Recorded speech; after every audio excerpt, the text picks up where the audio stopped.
Hello, Westford.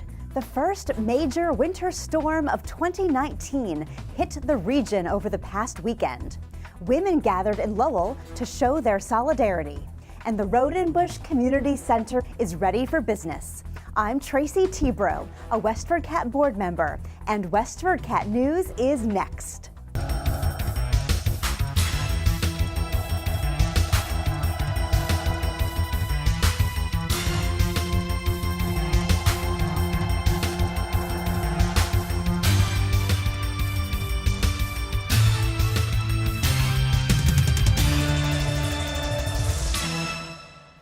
Before we get started, I'd like to remind you to subscribe to our free daily publication with all the latest Westford news delivered to your inbox. Just visit westfordcatnews.org and click on the red subscribe button in the upper right-hand corner. A winter storm zapped the region on January 19th and 20th, but snowfall totals were not as high as predicted. Around 6 inches fell between Saturday night and Sunday. The storm gave New England residents a reason to stay home and watch the Patriots beat Kansas City 37-31 in the AFC Championship. Fortunately, electrical power was not affected by the storm. Here's Terry Eliason, WBZ meteorologist and executive weather producer, with more. I mean, I will say, like we said, we've had it pretty easy up until now. And, sooner or later in New England, winter's going to come. We're not going to get through an entire winter this simple. So I do think the next 6 to 8 weeks we're going to have like a compact winter all in about 6 to 8 weeks, and we'll make up for a lot of lost time. Eliason is a Westford resident. You can find his local webpage with weather information at westford.org/weather.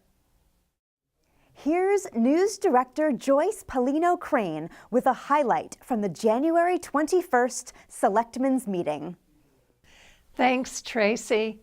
Selectmen unanimously approved the awarding of a security risk assessment contract on January 22nd to Guidepost Solutions of New York.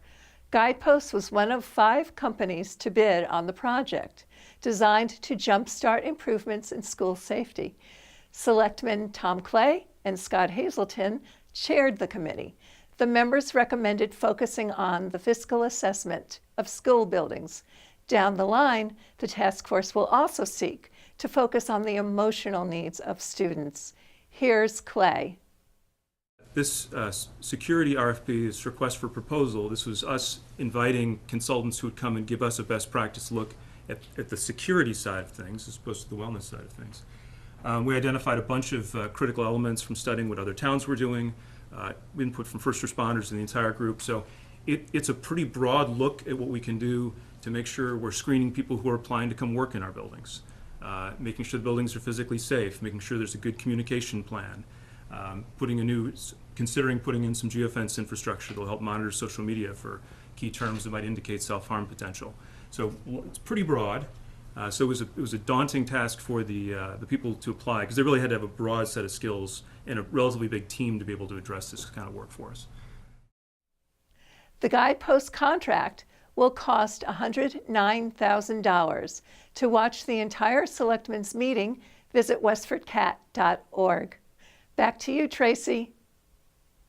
For the 3rd consecutive year since President Trump took office, women gathered on the Boston Common, in Washington, D.C., and in many areas around the country to express solidarity. Locally, a group gathered at the Ladd and Whitney Monument in Lowell, where Congresswoman Lori Trahan was one of several who addressed the crowd. Thank you for letting me come and speak today. I like all of you, 2 years ago, I had the same emotion. I think it was a collective emotion that swept our country. We had anxiety around the inauguration of our 45th president, somebody who was openly hostile to women, our communities of color, our LGBT community. But that anxiety turned into remarkable hope, because the next day, as we turned on our TVs, as we logged on to Twitter, and for so many of us, as we became part of the millions of people who marched in the first Women's March, we did something. We started a movement. We started a movement that can never be reversed, that manifests in living rooms on a monthly basis sometimes, meetups in libraries, group chats on Facebook, what you all do every Friday. And most importantly, it converted into more women running for office than we've ever seen before in our country. Other speakers included Lowell City Councilor Karen Cirillo, Chaplain Shandell Khan of the Merrimack Valley Hospice, and artist and youth worker Masada Jones. WestfordCAT sends a special shout out to Lowell's public access station, Lowell Telecommunication Corporation, for the video footage they provided.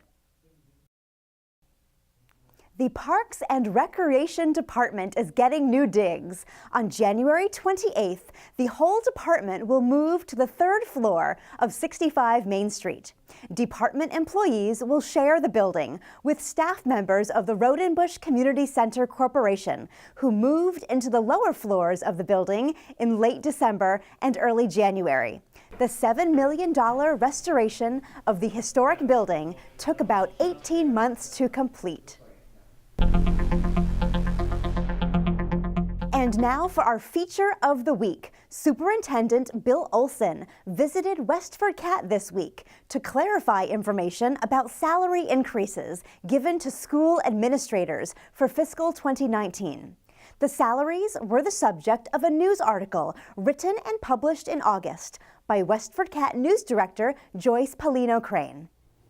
So when I saw the social media post by a resident last week that said, here we are, here's the superintendent arguing for budget increase when he and the school committee handed out $500,000 in raises to the administrators. That's when I posted something on Facebook and said, no, that's not correct. And once again, my remarks were not aimed at you. I mean, you've been wonderful in terms of reporting school department news. It's just that I'm a real stickler for people receiving accurate and honest information, particularly at town meeting. And, there are years where people will get up and try to argue their position, whether it's the school department budget or other, using figures that they just don't understand or have incorrect. And it's always been my position that it's my responsibility to get up and correct those numbers, because I want voters, every voter, to be able to vote on accurate information and not misleading information, because that leads to bad decisions. Yeah, well, we have the same goal. I mean, yeah, obviously, I don't want someone, the term fake news is thrown around a lot, and there's all sorts of, negative statements made about journalists these days. Well, you don't engage in fake news. No, as long as I've ever known you, you've never have. So the 4 positions that I didn't get salaries for were Director of Student Information, Director of Instructional Technology, Human Resources Coordinator, and Director of Athletics. All of those are around $100,000, and that's the missing $400,000. Right. Watch the entire interview at westfordcat.org. Here's news from Town Hall. Hi, I'm Jody Ross with your update. Very busy times we're having right now, and the selectmen have been very busy with lots of different topics. One thing I do want to tell the residents is that the police department did get a grant for putting children's car seats in cars. So if you would like to have some help with that, please contact our police department and you can make an appointment to do that. I also want to remind the voters that election papers are, you may pick up nomination papers at the town clerk's office, and you need 50 signatures of registered voters. There are several offices open, and they're due back by March 19th at 5 p.m. to the town clerk. Also, we are studying the solid waste and recycling pickup at the town. Most of you will not be impacted, but we have found some inconsistencies in our policy, particularly with condominiums. So we are analyzing that, and the Board of Selectmen will be making a policy recommendation coming up at the next meeting, I hope. So we have a town meeting coming up, and I hope all of you are marking your calendars. This is March 23rd at the Abbott School at 10 a.m. And the selectmen closed the warrant at their last meeting. We have 28 articles. We have several citizen petitions, which of course always make it an interesting town meeting. 66 to 68 Boston Road has put through a petition, or not a petition, a citizen's petition, again to construct a restaurant there. And then there are people opposed to that are putting in citizen petitions to enforce the APR and other bylaw restrictions. And we also have a couple of petitions related to the town's fields, what time the lights should go out and whether or not alcohol should be allowed at the VFW field for the adult softball. And we also have a citizen's petition to name the school administration building after Bill Olsen. And there is another petition in there which is by the naming committee to name the Stony Brook School after Bill Olsen. So a lot of interesting things on this warrant, and of course a budget that needs to be approved by you. So we encourage you all to come to our town meeting. And that's it for this report. Thank you. Alma, a 5-year-old black cat, came into the shelter with a litter of kittens. The kittens were all adopted, and now Alma is looking for a home of her own. Here's WestfordCAT's production coordinator, Patty Stalker, with more.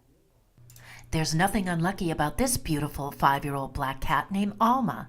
She's available now for adoption at the Lowell Humane Society. Here's the shelter's marketing and fundraising manager, Crystal Arnott, with more.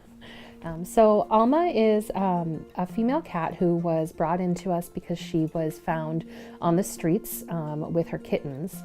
So she and her kittens came into the shelter and spent 2 months in foster care so that she could nurse them and help them grow. They have all since found homes, and now Alma is looking for a home of her own. She is very sweet but can be shy. She does love pets once she gets to know you and she's comfortable with you, but she spooks easily even when she's comfortable in a home. She's pretty mellow and patient. She's very, very interested in people food. If you're eating, she will be right there next to you. She really likes to be pet, but she's not a huge fan of sitting on your lap. She'd rather curl up next to you on the couch or on the chair. But she loves treats, so I think you could lure her close to you with those. She doesn't seem very interested in toys, but she is affectionate and likes to be pet, and her absolute favorite thing is to be brushed, luckily, because that beautiful black coat will definitely need brushing to keep it in good shape. If you think you'd like to provide Alma with her forever home, or would like more information on donating to or volunteering at the Lowell Humane Society, visit them Tuesday through Sunday at 951 Broadway Street in Lowell, or go to lowellhumanesociety.org. Call 978-452-7781. You can also find them on Facebook. For WestfordCAT, I'm Patty Stalker.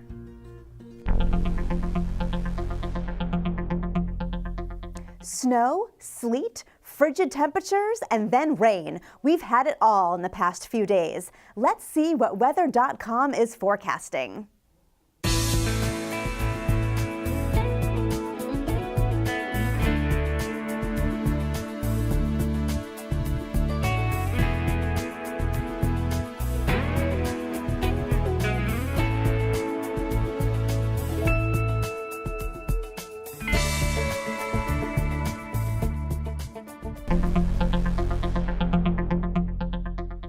Here's WestfordCAT board member Betsy Alvarez with suggestions for things to do in the area. Thanks, Tracy. Tickets are on sale now for a celebration with Team Forever Young on Saturday, February 9 at 6 p.m. The event offers dinner, music, and a raffle and takes place at the UMass Lowell Inn and Conference Center. Tickets are $50 each until February 2nd, when the price increases to $75 each. To make a purchase, visit the Facebook page of Team Forever Young. All proceeds benefit the American Foundation for Suicide Prevention. The J.V. Fletcher Library will present An Evening with President James Madison, Thursday, January 31st at 7 p.m. Meet President James Madison brought to life by performer Bill Lewis. The president will talk about almost any issue and any of his colleagues. See how many of the issues confronted then, slavery, money, power, and more, remain relevant today. Admission is free. This program is for ages 14 and up. Register at westfordlibrary.org or call Information Services at 978-399-2304. The Tom Petty cover band called The Rebels will perform at the Parish Center for the Arts on Saturday, February 2nd at 8 p.m. Tickets are $25 for members and $27 for non-members. To make a purchase, visit westford.org/PCA. I am Betsy Alvarez, a WestfordCAT board member. Back to you, Tracy. That's it for now, Westford. We leave you with images from the January 19th snowstorm.